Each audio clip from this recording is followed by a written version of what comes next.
You what's good, YouTube? My name's Tim. Welcome back to Fashion and Blasting.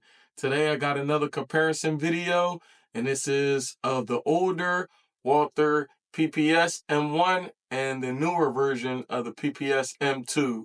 And I'm gonna go over 5 things that's different about these firearms. One is aesthetics, ergonomics, reliability, shootability, and lastly, the accessories for these firearms.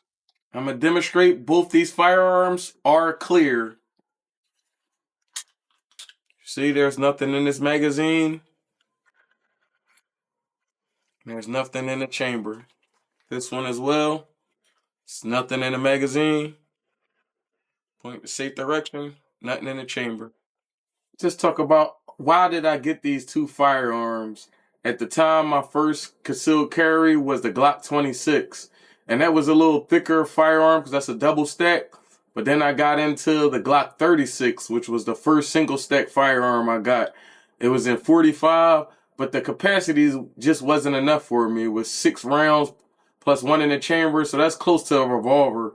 So I was looking for a gun that had a higher capacity and preferably a 9mm. So I bought my wife the PPS M2 and we shot it at the range and I fell in love with it. And I said, fuck it. I'm going to get the same gun. And then if we need to exchange magazines, we'll both have the same magazine. So I got the Walther PPS M2. The first point we want to talk about is the aesthetics of both of these firearms. First, let's start with the Walther PPS M1.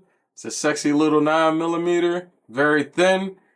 It has good grips on it, but aesthetically it's very nice looking firearm. Next, after that, this is the Walther PPS M2. And to me, it's a very nice aesthetics as well. And I think it's all personal preference, but I think this is a better, sexier looking firearm to me, in my opinion. Next is the ergonomics of both of these firearms. So the ergonomics for this Walther, it does have grips very similar to the PPQ, which I like a lot. It's very thin. It's a single stack, like I said earlier. Also, this one, it has cock insertions in the front and rear. And this has the more Americanized magazine release. So it's the button release. And the ergonomics for the predecessor, the M1, is very nice. This is more similar to the PP9. It has good grips on the side. It's good texture on there. It has different back straps, so you could get larger or smaller back straps. And this one has the magazine release similar to HK's is the European magazine release, but the difference between this and the HK, when you actuate the release, is farther in the back on the HK. With this one, I actuate it with my index finger, but almost all the way extended, which I kind of do like better. I don't have to do it with my thumb.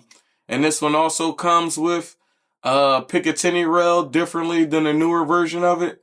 And the slide stop and slide release are both the same on both firearms. Reliability of both these firearms. Since it comes from a reputable company, Walther, they make great reliable firearms.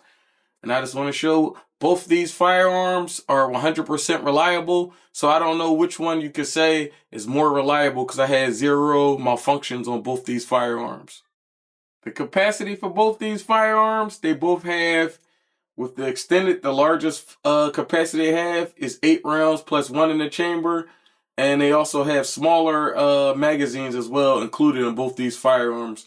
One has 7 and 6 round flush fitting magazines. Me, I like the more the merrier, so I keep 8 rounds in both the magazines that I carry these firearms with. Lastly, I want to talk about the accessories for this firearms. So both of them, you can get aftermarket sights on them. Both of these have Trenchicon sights. I have Trenchicon HDs on the M2, and I have an older sights that it came with. The tritium ran out after all these years of whoever had this before me. But and this one, the M1, it comes with a pick rail, so I do have a light on there, and it's sadly, but the new M2 doesn't have a pick rail on it, and I don't know why they do that. They didn't put that on this firearm. The conclusion for both this comparison is that I love both of these firearms, but to be completely honest, I think the predecessor has a lot of things that's a little bit better than the newer one.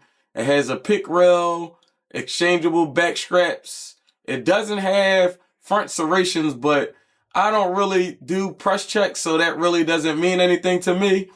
The trigger on both of these are nice, and the older version has the European mag release, which I like, which is also ambidextrous if you're a left-handed and you're the wrong-handed. But thanks for watching this video. I'm happy y'all came through. I got a lot of shit coming down the line. Y'all stay safe, and by stay safe, stay dangerous. Follow my dad's page. Like, comment, and subscribe.